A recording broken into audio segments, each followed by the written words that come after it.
gente, bom dia, bem-vindos! Tudo na paz? Obrigada sempre por compartilhar essas mensagens. Nós temos hoje uma reflexão que vem lá de Nova York, escrita pela Vashti Vanier. A Vashti sempre gostou muito de uma flor de merenda e eu não a conheço, pelo menos eu acho que não. E há alguns anos, então, ela comprou uma muda dessa árvore na cor rosa escuro, embora tenha também branco, lilás, roxo. E ela pegou e colocou isso num determinado lugar no seu jardim. Como ela não tem muito espaço, ou não tinha muito espaço, ela não queria que essa árvore crescesse demais, por isso ela colocou ela num vaso grande. E aí, por 2 anos, essa planta foi produzindo flores de tamanho médio. E ela se confortou com isso porque essa árvore produz flores maiores à medida que ela vai amadurecendo. Mas depois de 2 anos a árvore morreu e ela ficou muito decepcionada. E relutou em jogar fora o tronco daquela planta porque parecia ter ela tinha uma forma tão artística, sabe? Aí ela teve uma ideia.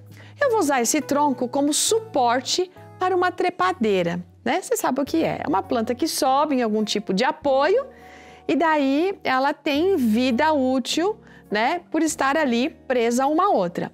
E no primeiro ano, o suporte funcionou muito bem com a trepadeira produzindo lindas flores vermelhas. Mas no segundo ano, as flores pareciam doentes.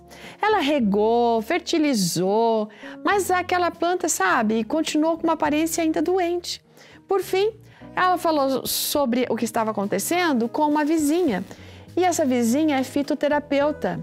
Não é muito oficial ali, mas é um fitoterapeuta. E quando aquela mulher foi examinar a planta, ela disse assim, olha, você não está percebendo o que está acontecendo? A flor de merenda ficou com ciúmes e não queria que outra planta passasse por cima dela, então ela criou raízes e está viva de novo. Uau! Aí a Vashti diz que enquanto ela escreve essa história, ela consegue olhar as lindas flores que brotaram no tronco da flor de merenda. Isso fez pensar o que está escrito ali em Romanos 11, verso 11, que diz assim, então eu pergunto, será que eles tropeçaram para que caíssem? De modo nenhum. Mas pela transgressão deles, a salvação chegou aos gentios para fazer com que os judeus ficassem com ciúmes. Ora, esse texto agora faz sentido para ela, porque explica que a salvação que os judeus procuravam tão sinceramente também foi disponibilizada aos gentios, ou seja, aqueles que não eram judeus.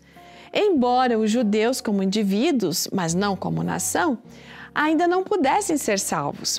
E essa reviravolta deixou alguns deles com ciúmes, visto que todos nós, como crentes, que somos gentios, fomos enxertados a essa árvore genealógica de Deus. O que a gente precisa fazer é se apegar firmemente, né, àquilo que nos foi dado, certo? E enfim, queridos, isso deve nos encorajar a servir a Cristo e não a deixar que ninguém tome a nossa coroa. Enfim, a gente às vezes precisa se lembrar do fato de que Deus nos concedeu o privilégio de conhecê-lo. E isso não deve ficar restrito apenas a nós. Nós precisamos compartilhar com os outros e ficar felizes que o Evangelho chegue a todos os cantos e as pessoas possam encontrar a salvação nesse que é Cristo Jesus. Um ótimo dia, até amanhã.